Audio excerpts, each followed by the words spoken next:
Hello everybody to our, and I can't believe I'm going to say this, last developer live stream before our head start and the full launch of Dune Awakening. I'm Natasha Rösli. I have the honor to be your host for today.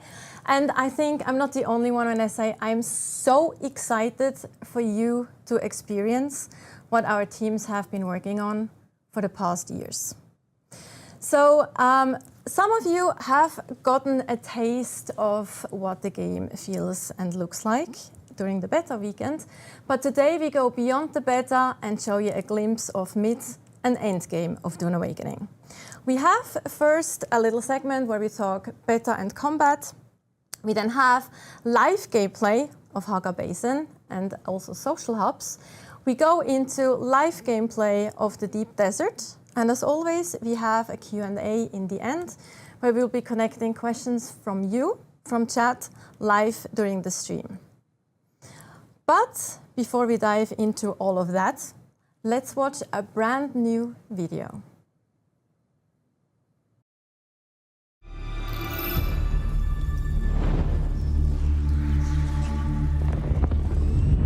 Combat in Dune Awakening is the fusion of melee, shields, ranged, abilities, and vehicles. As you progress, your tactical options expand, allowing you to express yourself through different styles of play.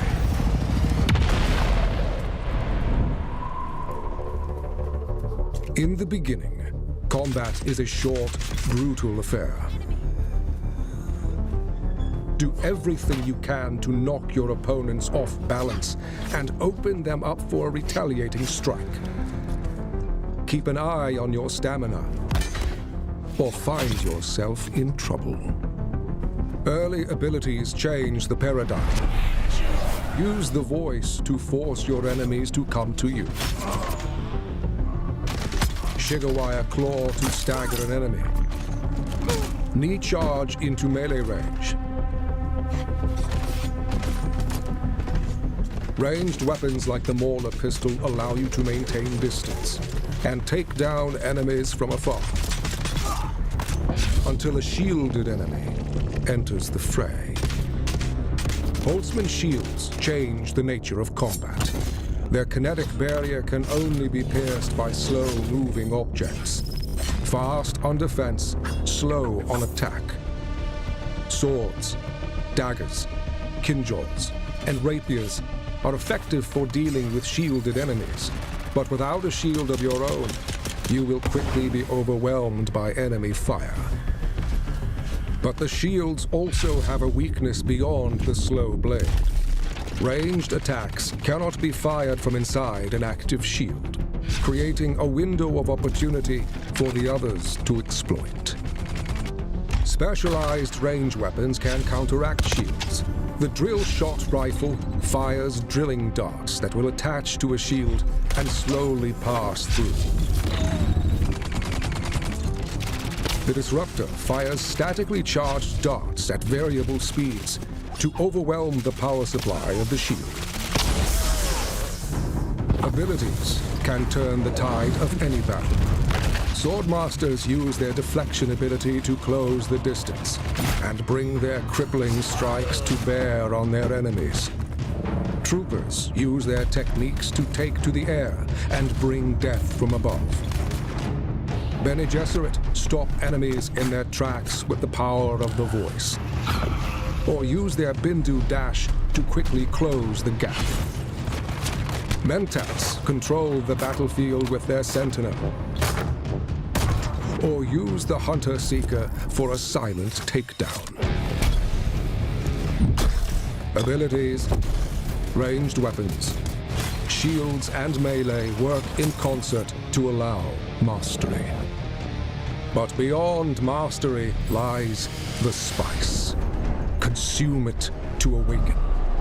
Transcend human limits with new abilities and prescience, seeing what others cannot, the narrow path to victory. Combine these techniques freely to experience sandbox combat. Create unique strategies and bring them to bear against your foes. Always remember, Arrakis takes the weak.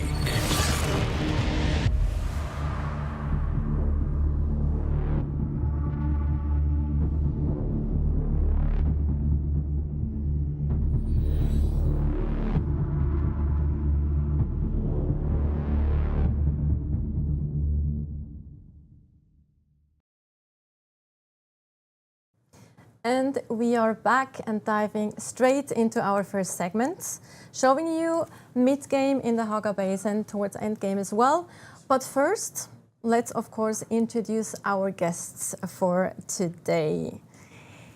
Here on this side, we did let him out of the doghouse. We have Joel Bylos, aka Chris Knife, our creative director. Joel, you want to introduce yourself quickly? Hi everybody. My name is, I have to admit it, Joel Bylos this time. So because this is the last live stream, I'm going to admit that my name is Joel. Love it. It's fine. And yep, looking forward to talking about everything we're going to talk about today. Yeah. Yes, and on this side we have Scott Jr., our executive producer on the game, new face. Yeah. Finally let me out. You know, Yes. the game is done. Exactly. But yeah, it's good to see you both, and good to talk about Dune finally. Very excited. So, Scott, let us do a little bit of a throwback to beta. Sure. Players, as mentioned, have had, let's say, not a small taste, but a taste of the game, the survival aspect of the game. Maybe we can have an infographic where we actually see what the players in the beta were able to experience. Here we have a little infographic. What was the most valuable takeaway from this beta? I think getting the game in so many people's hands so they can understand what we made. When we started working on Dune, we wanted to make more than just a normal survival game. We wanted to make a very Dune game, first and foremost. And so that's not obvious, right, what we were doing, because we were taking a lot of risks trying to do some new takes on things to make them more Dune than survival. So we have a lot of people finally being able to play the game and understand, what we're trying to do. So that was great. And then seeing the feedback and the reactions and all the social media posts, all the YouTube videos, it's been fantastic seeing all the feedback. My personal takeaways is that we had a couple technical issues that we were able to sort out and get fixed pretty quickly. Some issues with some crashes and freezes that we've already fixed. So I'm really excited to get the game out next week so everybody can see what we've changed. Yep. Anything 100%. you wanted to add? No, for me, it's just a lot of fun to watch people finally playing. Like someone asked me on Discord like a year ago, like, tell us about the game. They wanted me to describe the game. They weren't in the beta. And I was like, well, it's very hard to describe because it's something unique. Yes, it has some familiar survival stuff, but we've layered it all underneath the Dune IP. And it's really hard to describe how all of those things come together to create something that I feel is kind of unique and interesting, right? And so, I think it was fun for people to really get their hands on it. I mean, we've been talking with the closed beta players for a while, but seeing people in the world having it, streaming it, putting up YouTube videos, talking about what they were experiencing, I think, importantly, people finding out whether they like or dislike the game as well, because I really like people to be able to make an informed choice about what they're buying as well. So, yeah. 100%. I think one thing I can add to this as well is, like, for me, having a little bit more of a bird's eye view of how the developers and the teams were reacting to this, because me too, we have been so close to the game for such a long time, you can't really judge it anymore, from a normal, gamer perspective. And then seeing all those amazing kind of, obviously there was feedback as well that we kind of needed to address and things, more on that in a second. Yeah. But it was just so fun to see how everyone kind of was like, no, we have something here, people are enjoying it and they're getting it and they're having fun playing the game, and that was really great to see from that perspective as well, just overall. In the moments people almost getting eaten by the sandworm, right? Those are very tense moments that happen in the game, and just seeing the reactions for people has been fantastic. Exactly. Yeah, there was one thing I really enjoyed. It was also watching people coming in, I don't want to say skeptics, but they kind of, as they hit the beats of the game, as they progress through the game, in the beginning they're like, okay, this is this and this is this, and they kind of, and then they're like, wait, you can combine the suspensor belt and the Shiga wire claw, and you can, oh wait, you can do these things?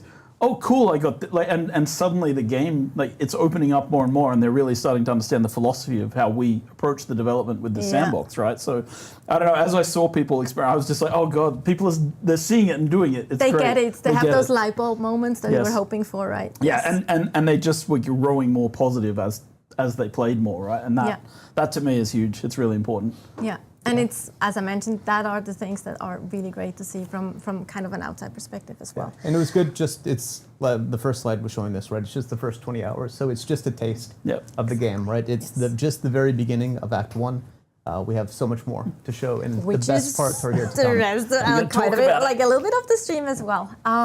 But going back to the beta weekend, there were, of course, some things that weren't that great, that didn't go as planned. One of those moments was, of course, the PvP moment in the broadcast, and when it comes to melee combat specifically. But we have actually worked on this and addressed it. Scott, maybe you can give a bit of context to that. We were aware of this issue. We've been in closed beta for a year and a half almost now, right? The new combat came in August of last year. Yep. And we've been making tweaks based on feedback and playtests that we've been doing. So going into the beta, we knew that there was that issue around stamina and what would happen if it ran out, and we'd already been working on it for over a month to try to fix it. So we patched out a change to it. Do you want to go over the details of that? I mean, the high level changes it's something like this now, right? So heavy and slow blade have been separated as attacks. So a heavy staggers people now, and then a slow blade finishes them off, like it goes into the slow blade attack. So you actually, now holding the button, you'll actually do a heavy attack. All attacks have now got proper stamina costs attached to them. And then in addition, if you're in a place where you're getting into the stun lock situation, you get an ability which is called Second Wind. It just pops on. It starts to restore your stamina bar quickly so you can dodge out of any sort of stun lock in that situation. So yeah, we've been doing balance around stamina costing on everything. We've been doing balance around the way attacks work. I think it's all working pretty well. Scott and I did a fair bit of PvP ourselves. We're pretty bad at on it. the top of a shipwreck. Did you do well? Yeah, I won day one, and Joel won day 2. Maybe? I think you won day 1, but that was because on the second day I slotted the Bene Gesserit technique, the Mentat technique, which allowed me to avoid his voice power. Sure. And then he wasn't able to get me anymore. So then it was fun. Like it's fun to see how approach. how the dynamics work, right? So it was a lot of fun. And yeah, I mean, I think we're still, we put it on the closed beta. We're getting feedback from people and testing. But one thing is important to stress, right? It's a live game, and we're going to continue to patch and update. So we'll be paying a lot of attention to what happens as the game goes live and as people are playing. And, we're here to make the game better. That's our job. So yeah, absolutely. That's beautifully said. Thank you. But enough just a dry talk. Let's jump into some gameplay. So we actually have an example of group gameplay. I'm like, that word is just not as I thought you were going to, when you said dry examples, I thought you were going to break out the wine. But let's. Maybe I should. Maybe I would go better with alcohol. But yes, so we have some group gameplay, mid game actually. Yeah, mid-ish game. We can probably just comment on it as Sure. well, what we're seeing and how it's different from what people have seen in the beta specifically. Sure, you want. Sure, yeah, I can go. So if you played to the Vermilius Gap, the journey is still very isolated to yourself, right, and your sand bike, and you have a small base. As you're moving into the next areas, like the Hagga, or this is the Rift, right, you unlock the buggy, and the great thing about the buggy is it allows you to start mining from your vehicle, and the resource requirement as you go further and further into the game is more intense. But the buggy and other systems like that allow you to increase your harvest rate also. Yep. And this is a fantastic part, right? Just moving around, going to the different resources, either switching yourself to the turret, or if you have a friend, having the friend man the mining laser, right? And then being able to harvest resources. Yeah, the buggy's a multi-seat vehicle, right? So when you get to the mid-game, it's good to start crafting that, right? And then you can get out there and you can harvest. It has a huge inventory space as well, compared to like the sand bike or what the players can carry. Our philosophy of design with the game, like I've seen people asking for more inventory space on their character, but our philosophy of design for the game was that you build vehicles and they become your inventory space. You can see how big this is and how much volume it can hold. So the buggy really is like your mining vehicle of choice as you get into the mid-game. And if you're playing with friends, someone's on the turret, someone's in the driver's seat, you can have a friend in the passenger seat as well. You can bring multiple people, but you can also just like do this alone, jump between seats, in the interaction menu, you just select I want to drive now. I want to sit in the turret seat in mine. But I want to talk a little bit about this location because we're in this place called the Hagga Rift, and as you can see, it's this dark, gloomy. It's basically a geological ditch. And Herbert talked about this in the book. He talked about the folk of Pan and Graben. And this Graben are these big ditches, these big chasms that you have on Dune, on Arrakis. And in here, it's like the sunlight doesn't really penetrate to the bottom. And down here, there's been this ongoing war of attrition between the Atreides and the Harkonnen over this shipwreck, which is central to this area. And then as you come up out of the Hagga Rift, you come back into these other areas of the map, and it's like, it's a different style and tone to the desert. And I know people have been concerned, or at least been worried that like everything's one biome, but as you go down into the Rift, you feel it's a very different place. And shout out to our world director, Jeff, like one of his big key points about the world was making sure that we had a lot of verticality. And I think Hagga Rift is like an absolutely perfect example of how you can just keep going down and down through these galleries, and there's bases built up through the entire side. It's just this really fun place to be. It's like, make it deeper, make it deeper. Exactly. I remember he mentioned that. And this is where all the lights come into play. So headlights on vehicles, personal lights on players come in. At this point, this is where you start bringing things, and yeah, it's fun. And it's so huge because then you fly in an ornithopter too. It's like wide, and yeah, it's really fun to explore that way too. And the music and the setting and the atmosphere when you're down, right? You've been in the harsh desert and the Vermeos Gap with like the bright lights on you the entire time, going like from shadow to shadow to preserve water.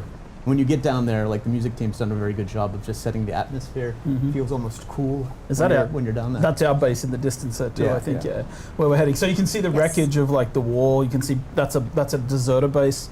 Like because of the war of attrition that's been happening here, some of the Atreides and Harkonnen have deserted, and they've set up little camps around here, and they create like they're obviously hazardous. But now we're coming to a base that we created for this, and this is the Atreides base building set. Yeah. And this kind of, I think this is this is a great example of what you can do outside of the square blocks that everybody was seeing in beta because they only had access to the first couple of sets. Yeah, and what's important as you get into the mid game, you start building up your infrastructure, and that's just as important as your equipment or your vehicles. So even if you lose a vehicle, right, like you make your buggy and you get unlucky enough to get eaten by a sandworm, like the infrastructure will allow you to get back on your feet way quicker than that first. Can we stop for a second and show a pro tip here? I really want to pro tip something. So, can someone go and use a chest? Yes. Oh, you want to mention my favorite thing? So if you go to wait, is that a chest? Yeah. Okay. Yeah. So if you're in a chest in the game and you have a vehicle anywhere on your land claim, you can go to the top of the inventory on the left there where it says backpack. It says backpack on the left-hand side, whoever's driving. Up there. And click the drop down, and you can select the vehicle storage. This is a massive quality of life for getting things in and out of your vehicles. Yes. Because we know it's a little bit hidden. It's not the easiest thing to find. But once you know about this, it ups your quality of life in the game immensely because you can just drive in with a buggy full of stuff, go into your base, click any chest, click on the storage drop down, and start taking things out of the back of that vehicle. It's something that the beta tester suggested, isn't it? Like directly? Yes. Yeah. This was something people were asking for during the closed beta, and we implemented it. Yeah. Another thing that I mentioned before, which is such a small quality of life thing, but we have that too, is you don't have to empty your chest before you can move them. Oh, exactly. This is like just a complete mind-blowing quality of life change to me. That's like so nice. Yeah. So the game works in these phases of like, in the beginning, you need a sandbike to get off walking around, right? Then you move to the phase where you want a buggy to help you to harvest and gather resources. And then you move to the phase where you want to start building your first ornithopter. And so we have an example of this here. And the vehicle building in the game is very cooperative, right? You can see that these different, we're now adding permissions to allow people to help us to work on this ornithopter. So this, these guys are all in a group. And so people can cooperatively build. And of course, I think this is the medium, the assault ornithopter, as we call it. So it's the medium tier. But the largest ornithopter, the transport ornithopter, also requires, a lot of parts and a lot of people. So it's kind of part of the way we designed this was to make sure that we had this collaborative building system in the game, both for buildings and for vehicles. This is my favorite part of the game, just the building the vehicles actually physically in the world, right? Putting the pieces there, working with your friends to make all the parts of them, and then like mixing and matching the different modules to make the vehicle, fit the role that you want to use the vehicle with for that moment. Yeah, and vehicles come with different module sets, right? So you can put inventories on some. You can, like we talked about the buggy. You can actually have a rocket turret on top of the buggy, which I think you saw in the combat trailer earlier. Yeah. You saw the buggy firing rockets. So you can have different types of things on the different vehicles, and we'll continue to expand that post-launch as well, making the vehicles more and more useful with utility. Yeah, it's fun, right? And then I guess the other side of this is that we can start talking about variants and swatches, which is our customization system. He's actually going to change in a second. We'll actually see that. So there we go. Yeah. So this Atreides ornithopter. These guys are aligned with the Atreides. Boo. So here we just switched out the Atreides. And a variant, just to put the distinction in place, a swatch allows you to change the color sets, but a variant allows you to change the physical visual. The actual so this model, this is the shape of the Atreides. It's got the hawk-like lines. It's got the sharp angles. Boo. And the Harkonnen have more of an insectile kind of feel to them. Yeah. And so this is and you earn these variants in this case by leveling up in the factions, which is a part of the mid game. We aren't really showing a ton of that today, but as you join a faction, go through their quest lines, you earn access to these kind of variants and things like that, and then you're able to use the Atreides colors and swatches and variants. Yeah, both on vehicles and your armor, right? So Yes, vehicles, armors. You can represent with your Harkonnen clothes running in the deep desert, perhaps. And that's it's important to note that like a lot of our philosophy around this was as well, like you create, so let's say you create a tier 4, like a mid-tier armor set, and it's like a scout armor. You can variant swap that to look like any other scout armor in the game. You can't turn it into a heavy armor or a combat armor because we want people to understand in PvP what they're fighting, but you can change it into any other visual of a scout armor. And it's the same with social clothing, it's the same with obviously combat armor, and it's the same with still suits, which I mentioned, which are kind of our 4 major armor types in the game. And as you mentioned, sorry. No, I was just going to say social, medium, social, scout, combat, and still suits. Yeah. And what they're showing right now is the vulture mode and the ornithopters. So ornithopters are great, right? Because you have your helicopter mode where you can move in all directions. You can switch to the vulture mode, and then it's more of like a glider where you're going up and down to gain speed. Yep. Yeah, basically a airplane mode and a helicopter mode, so to speak. Yeah, right? it's like a hover mode and a glide mode, right? Yeah. And the vulture mode allows you to be more maneuverable. You see that they have a boost module. Actually, this is fun. Like when you get to too high in altitude, you start increasing your fuel consumption, which prevents people from going too high in the game. Also good to know for people who want to stay, close to the ground. And now we're flying through an area of the map known as the Shield Wall, which is on the para-northern side of the Hagga Basin. We can talk about the para-directions at some point, because that's always awkward and weird. But because para-north is really south in relative terms to the map.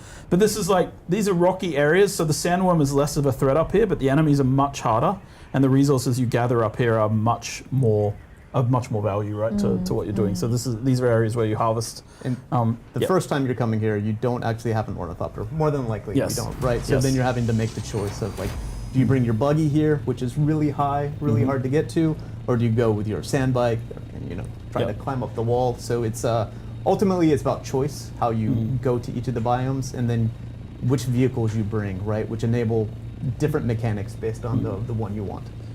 Yeah, and like this area we're in now is known as the Uldum as well, and the Uldum has a little more plant growth and a little more greenery, and that's because the Uldum is an area where they were doing experiments on some of the land, and we won't talk too much about it, but yeah, we're going to fly over. I guess this is our second base. This is our second base on the Shield Wall. Yeah, so this is the lots of guild base. So this is further into the game. People have progressed a bit.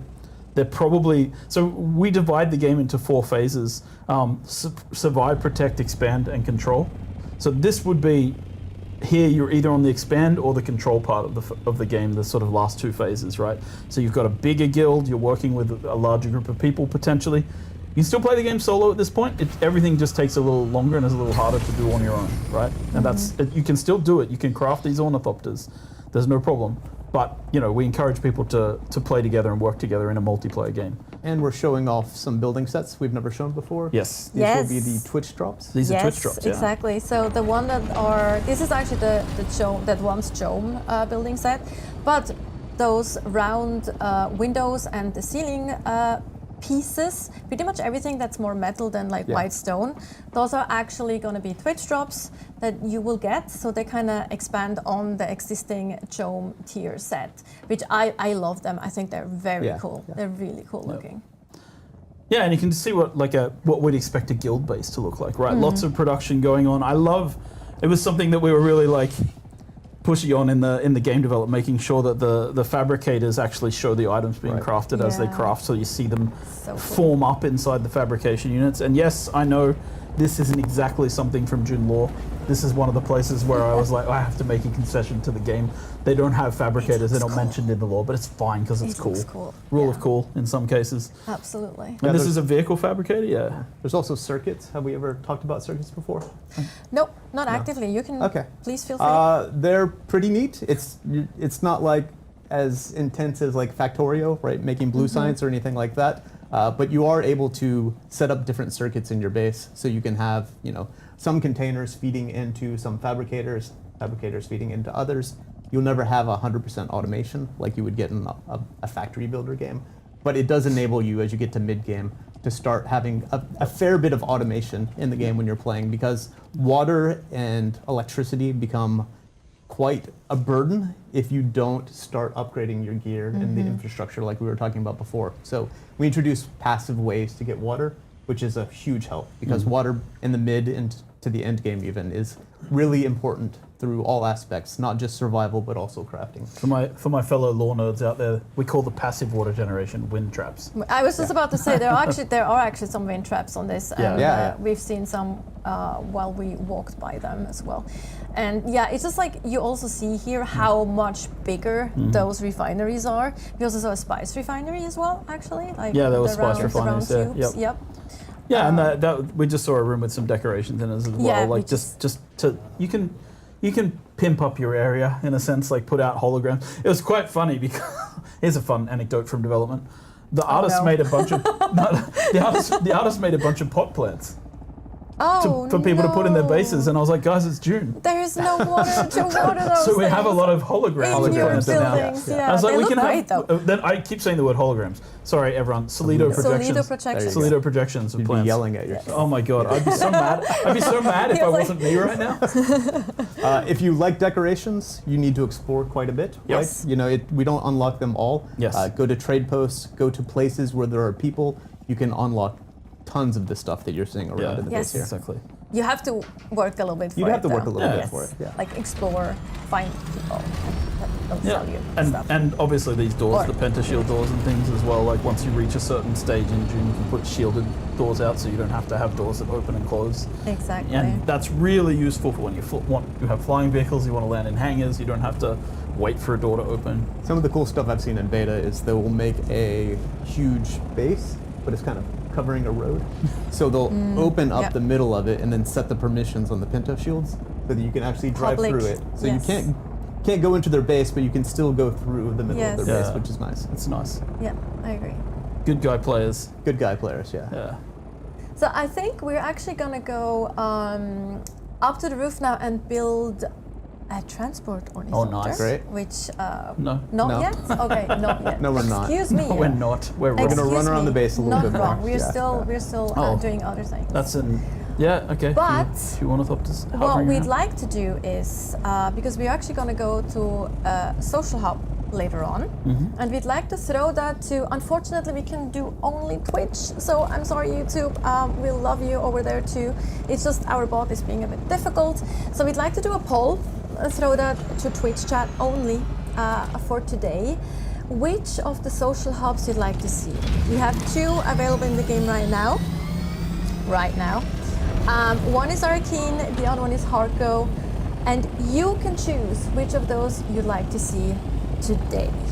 So we give you a few minutes to vote on that while our rock stars and wizards behind the scenes are preparing that poll for you, if it's not running already. And we can can talk a little bit. One of the cool things that they were just showing there is the vehicle backup tool. Yes. I don't know if we've talked about that on stream too much, but once you build a sand bike or a light ornithopter, you can actually build a tool to hide it, or like, what's the lore reason, Joel? Let's go with the Ritchie's perfected miniaturization technology, Sure. and the player is able to miniaturize their vehicle, and it only works for vehicles that have nothing in their inventory. Correct. Yeah. And two types of vehicle: the sand bike and Yes. the light scout ornithopter. Yes. Yeah. Oh, we're flying past. Highly recommend always using it, right? When Yes. you're going to a location, Yes. land, store your vehicle. Yes. Don't let it get destroyed by a sandstorm. I learned Exactly. that the hard way myself too, so I will never do that mistake ever again. I see we've gone with spoiler Ooh. territory here, and we're flying over the giant power station of Misatariel. Don't look. I don't want to talk too much about it, but we'll let people figure that out in the game. It looks cool. From It's my above, so favorite it's like- location. me It's- too. It's Mine really too. absolutely amazing. Mine too. And the Mine story too. involved in it is So really cool. please look forward to Yeah. it. And there we have someone doing their vulture roll, which is very nice. Can you hit your scanner as well, whoever's flying? I'm not sure to do that. Oh, Yeah, so like that's vehicles obviously get like players got hand scanners probably in the beta, but now you're up to the stage where you actually have a scanner and you're scanning entire like islands by pumping C. So the idea is that again, as you progress, everything just takes a step up in how quickly you can do things. We wanted the game to feel, well, you've put in the effort to get this vehicle, we're going to give you the convenience of being able to scan an entire island very quickly, right? Yeah. This is a trade post. This is the Crossroads trade post. Look at the pole. It's super tight. I love that. Like right now, Arrakis is slightly winning. So let's go, Harco Village Harkonnen. is cooler. I agree. I agree though. Well, both We're gonna see some footage from Harko both no matter are what we do. super Sure, cool, today. that's though. true. Both are super cool, but I do like. Yeah, Harko just Village because you're an evil person and I you am. like Harkonnens. I am just like Something evil about for that life. whipping noise.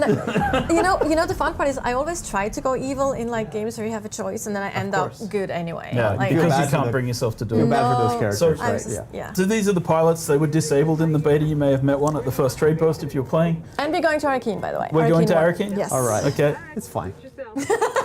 so we're gonna go and visit Arrakis. All right, that's cool.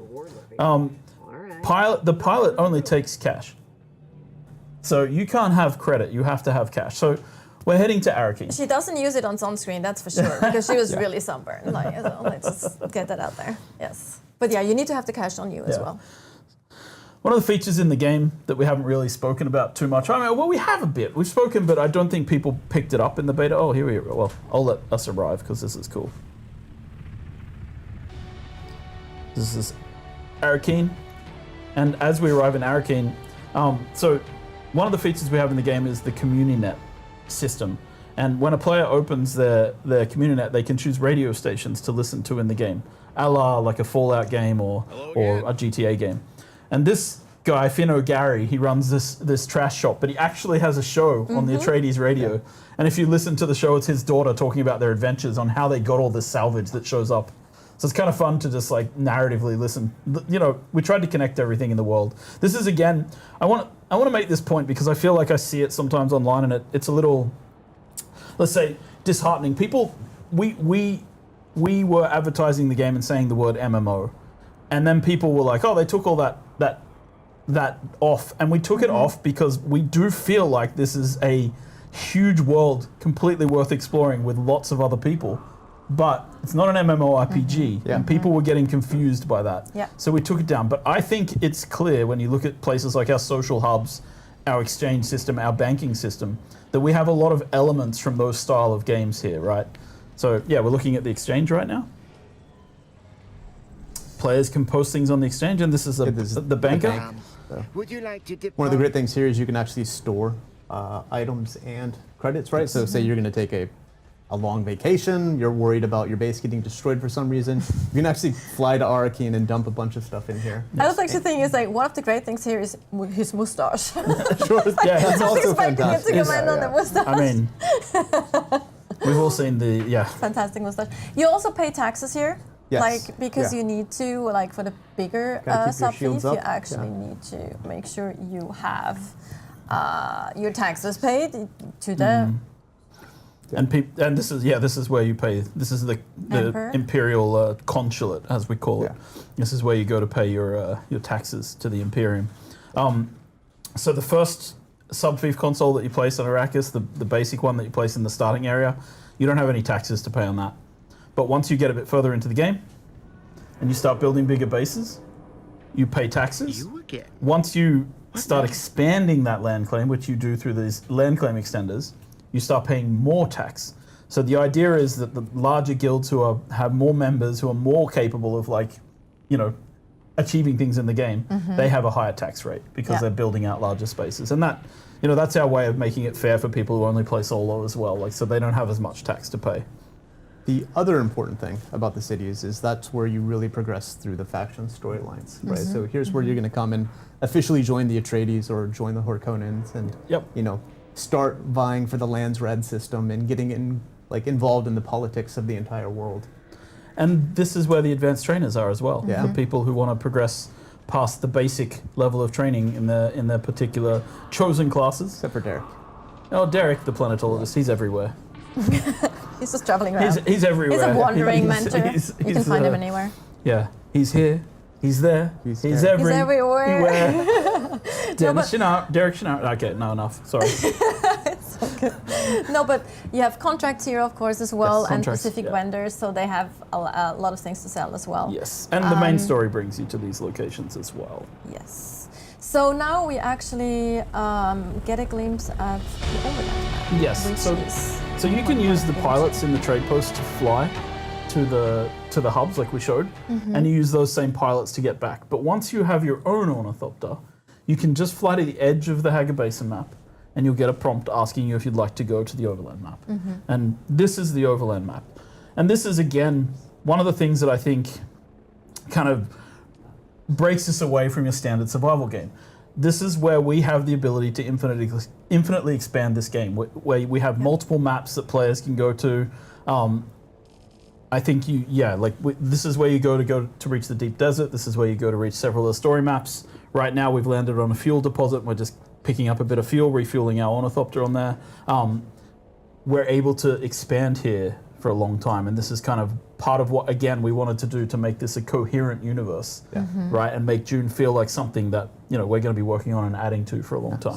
So post-launch, there will be new locations that show up here. Yes. We'll have events that have locations here for short durations, right? For to shake things up, and eventually when we release huge content drops, they'll be accessible through the overland map. The overland map. Exactly.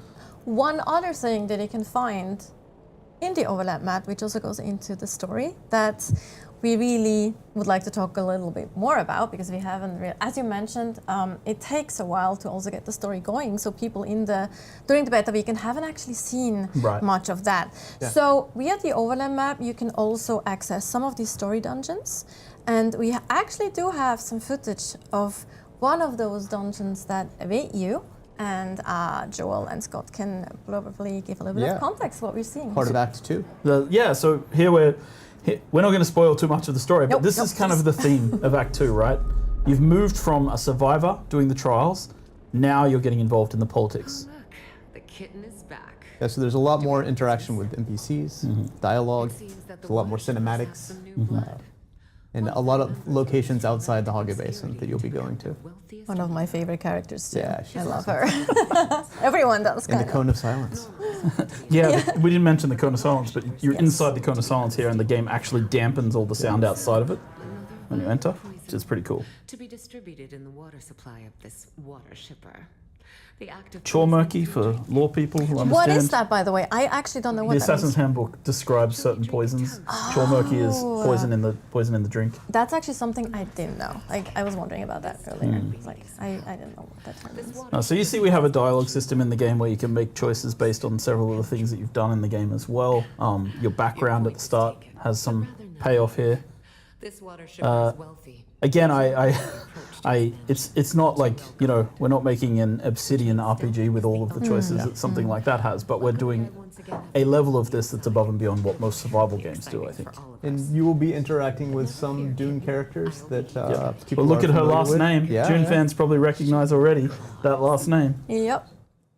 All right, so we're skipping ahead here. We've jumped to the part of the mission where you're heading towards the water shipper's mansion, which is in the Imperial Basin just outside of Arrakis. The player is being sent there to assassinate and poison this water shipper on behalf of Alara Tuek. And so we come to this new level on the Overland map. Yeah, so your job is to infiltrate, Yes. right? Yeah, she's talking and explaining the mission, but I can't hear it, so I'm just...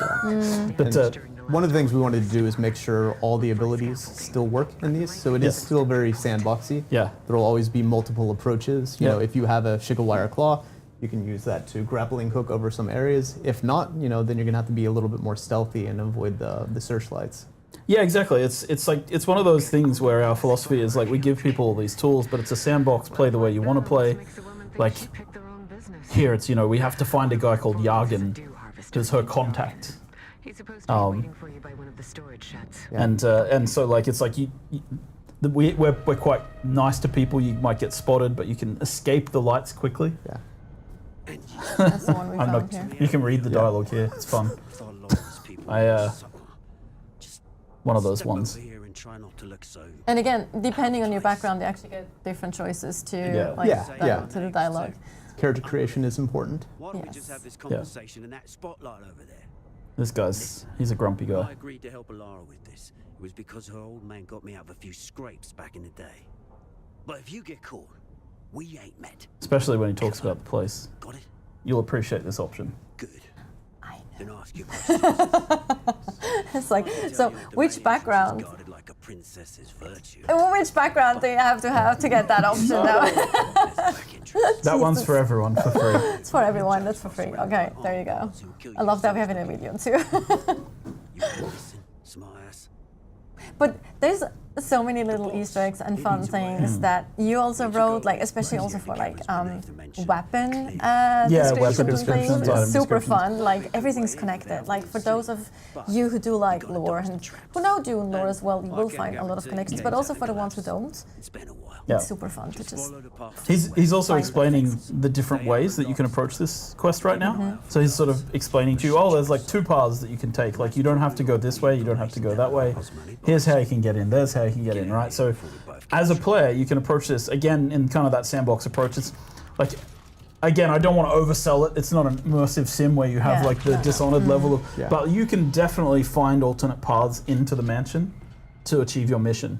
And I think that like a shout out to the story content team with Bernard and the boys, as I call them. They've done a great job with these, setting them up.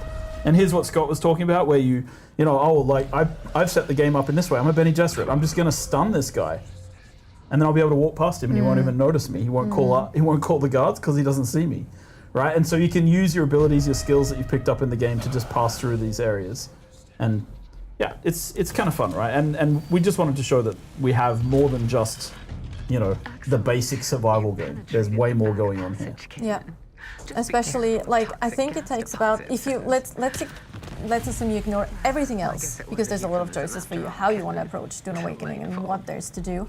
But let's assume you're only going for the main story and like those cinematics and things. So it takes you. I did talk to Niels about it as well. It takes about 30 hours until the story really gets going. Yeah, if you're playing by yourself, just experiencing all the survival elements and going at it alone. Yeah, probably 30 hours to get to part 2. Yeah, it's deliberately like. I'm not defensive about Act 1, but the first part of the game is deliberately somewhat light, just to give people that like learn the world, acclimatize yourself, like follow up on the Fremen. You have the Fremen trials, and it's super interesting, and then we start introducing and layering the politics of the universe and more of this stuff, and more of your personal story, like what's going on, why are you the one being asked to do this, what's happening, right? And ultimately, it is a survival game first, right? Yes. So the player needs to learn how to survive in Arrakis, right? And it's a very harsh environment. There's a lot of mechanics to figure out, and then you have to make your way through there and figure out how to get outside of the Hagga Basin right before you can experience more of the politics and intrigue that are going on. Exactly. And I really love that we have, the beginning of the game is kind of story driven, right? You get context to where you, a little bit of context what's actually happening. You have a person that talks to you and helps you at the beginning. And then as you mentioned, it goes more into learning the actual mechanics and the tutorialization of the game. And we give you time to get a bit acquainted with everything, or not everything, but a lot of the things, like the basic mechanics, and then we like approach you again with the story a bit later on. And I really love that too. I love this guy, but we're cutting now because we're not going to spoil too much of what's going on. No, exactly. So obviously we don't want to show too much. There's more to this dungeon. What we're going to do now, though, is we're actually going to watch another video that's going to lead us into our next segment. So enjoy. Cool.